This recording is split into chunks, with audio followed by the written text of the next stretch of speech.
And we are back here on the GSMC Football Podcast. And for the third part of the show, we are going to talk about Austin Ekeler and, him kind of discussing why he left the Chargers. So we'll get into that. So he was on the Up and Adams show. So another shout out to Kay Adams, who does a great job, of course, in the NFL community. And this is what he had to say on leaving the Chargers. So he said, I think you can kind of see how they've been building the team so far this offseason. They went out and drafted a tackle first round. They brought in some bigger backs over from Baltimore. So it's like, hey, they want a guy that can hand the ball off to 300 times a year. And look, I haven't had that capacity to do that. That's not my game. That's not how Austin Ekeler is going to be the best on the field. So there was a misalignment there, which no harm, no foul. I'm going to go find somewhere else where Austin can be the best version of myself out there. So, yeah, he was talking in the third person there. But, yeah, so he's joining a Commanders team that, you have Cliff Kingsbury as the offensive coordinator. And, he's going to be involved, how he typically is, and that's in the passing game. And, you pair him up with Brian Robinson Jr., which I think could be a nice duo that they have there. But I don't expect, because Austin Ekeler, with the Chargers, I mean, he was very productive for them for many years. But I think he's kind of on that downward trajectory. So he's not going to have the kind of workload that he had with the Chargers because, yeah, I mean, even in like fantasy, you see, how his numbers were in fantasy. I mean, the guy was really good for that. But yeah, I mean, I kind of understand that. That isn't really Austin Ekeler's game. I mean, when you think about him, he's more of a pass catcher. And what Jim Harbaugh is emphasizing is running the football. And they are going to pound the rock. And that's why they went out. They signed Gus Edwards and they signed J.K.Dobbins. They also drafted another running back as well. So, yeah, they're going to run the football. And Austin Ekeler, like I said, is more accustomed to being involved in the passing game. Not somebody that, you're going to hand the ball, like he said, hand the ball off 300 times a season. It's just not going to happen. But, yeah, I mean, I think Washington, I thought it was an interesting spot for him. Because right now, I mean, I thought maybe he figured he wants to go to a contender, but, I don't know what kind of offers he was getting. So, maybe he just kind of figured, yeah, this is the best offer I'm getting, or maybe he likes the scheme that Washington is gonna run. So, I don't really know what the exact reasoning was behind signing with Washington, but yeah, I mean, I don't think he's not gonna have. He's not going to be the guy when it comes to the running back position because you got Brian Robinson Jr. there as well. So, yeah, I mean, like I said, I think it could be an interesting duo. But I mean, he said, like he said, no harm, no foul. I mean, there's no, bad blood between him and the Chargers. But let's kind of take a look back at Austin Ekeler's stats. Now, he dealt with some injuries. I mean, well, everybody on the Chargers last year dealt with injuries between Herbert and Keenan Allen getting hurt late in the season and Mike Williams getting hurt. Yeah, it was a rough year for the Chargers, and they're hoping to bounce back from that. But yeah, Austin Ekeler last year, he did play in 14 games. He had 5 touchdowns, 5 rushing touchdowns. So these are his rushing stats. I mean, even in 21 and 22, he did have over 900 yards rushing. 911 yards in 2021 and 915 in 2022. So he had 13 rushing touchdowns in 22 and 12 in 21. And I mean, when he first got there, they also had Melvin Gordon as well. So it was kind of him and Melvin Gordon as a duo, and then he became the main guy. And then you go back to, and then you look at his receiving stats. 2019, he had 993 receiving yards. And that was with Phillip Rivers, still a quarterback. He had 8 receiving touchdowns that season. He had 647 yards receiving in 2021, 8 receiving touchdowns. So, yeah, in 2021, he had 20 total touchdowns. And then in 22, he had 18 total touchdowns. And he had 722 receiving yards. Last year, he had 436 receiving yards. He still averaged 8.5 yards. And he had 1 receiving touchdown.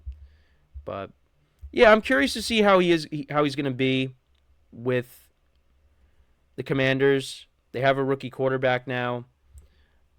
So, I think having a veteran like Ekeler there, I think that'll be beneficial for him, for Jaden Daniels. And also, I know they went out and they signed Zach Ertz as well, another veteran. So, yeah, I mean, to have some a veteran presence there for a rookie quarterback, I think that's, you want to have that. Now, I think Zach Ertz and Austin Ekeler have seen better days. I think their better days are kind of behind them.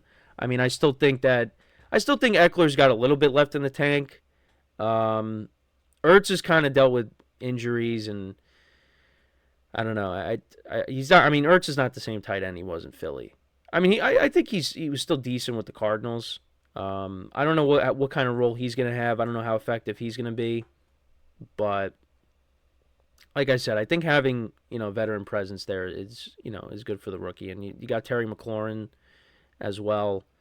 Who's hoping that Jaden Daniels is the guy, because if you remember from last year, the quote McLaurin said that he's running. He ran a lot of cardio or something. He said something along the lines of that. So, but yeah, I'm interested to see how Ekeler is used in this offense. I mean, I think he's going to be on the field a lot, but he's going to be a pass catcher. That's what he is. So, and I think Cliff Kingsbury is going to adapt to his strengths, and he's gonna. We'll see what he could do. And like I said, he's got a rookie quarterback that he's gonna be playing with, so that's gonna be interesting. And it's not like he hasn't played with rookie quarterbacks. I mean, he played with Justin Herbert, and that seemed to work out okay when Herbert was a rookie. So, yeah, like I said, with the Commanders, they're an interesting team because I don't really know what to expect, because they did make a lot of moves this offseason, but I don't know. For me, I didn't really look at them as like, okay, this team is going to be significantly better. But you know what? Maybe they are better. I mean, last year they went 4-13. I didn't really have them winning a lot of games when I did their schedule. But if Jaden Daniels turns out to be the guy and he plays really well his rookie season, then you know what? Maybe they do get more wins than they do last year. I mean, I know some people think maybe they could finish over the Cowboys in the division, which I kind of think is a little ridiculous. I think the Cowboys are the number 2 team in the division, but we'll have to wait and see. So, but yeah, I mean that's pretty much it when talking about Austin Ekeler and the Commanders, and yeah, it's just and then you look at from the Chargers' perspective again. I mean, it's completely different offense. All those guys that we've seen play with Justin Herbert, I mean, most of them are gone. Keenan Allen's gone. Mike Williams is gone. Eckler's gone. Not that Gerald Everett was a big name, but he's also not there either. It's a completely different offense. And I said the Chargers, they're going to be a team that's going to want to run the football. I mean, I don't think, look, Justin Herbert, they're going to have him air it out. And Herbert's going to put up good numbers. But, I think they're going to want to also have a balanced offense, and I think they can have that. If they can run the football effectively, that helps the passing game. It goes hand in hand. And I don't think Justin Herbert's a guy that you're just going to be like, all right, we're going to take the ball out of your hands and you're just going to hand it off. Now, if the running game, of course, is working, and a team can't stop the run, well, yeah, then you just keep handing it off because why are you going to stop? I mean, go back to the championship game with the Niners and the Packers, and Raheem Mostert ran the ball for 200 yards. They just kept running it. But you got a quarterback in Justin Herbert where it's like, you don't need to take the ball out of his hands. He can make some really good throws. He's a guy that is gonna, like I said, gonna put up good numbers. Now it's gonna be different because you got a young receiving core that there's gonna be some growing pains. They drafted some receivers. You still got Joshua Palmer there, Quinn Johnston. They're hoping for a better year out of him in his second year.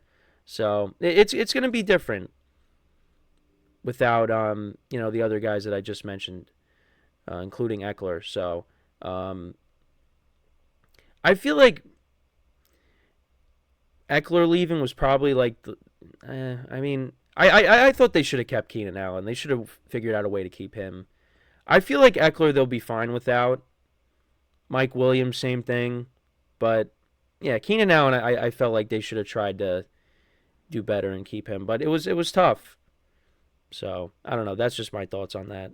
So, but let me know what you guys think about what Austin Ekeler had to say. How do you think he's gonna do in Washington? Like I said, I feel like his better days are kind of behind him.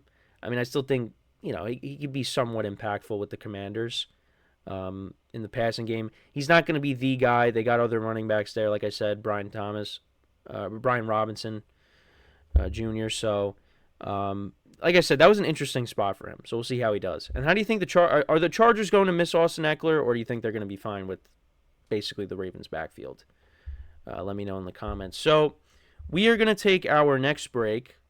When we come back, we will talk about Tua Tagovailoa. Is he worth a $55 million extension if he does indeed get that? But we'll also talk about what an anonymous GM had to say on Tua, how the Dolphins should handle his contract situation. So we'll get into that when we come back from our next break. So, with that being said, stick around, and we'll be right back here on the GSMC Football Podcast.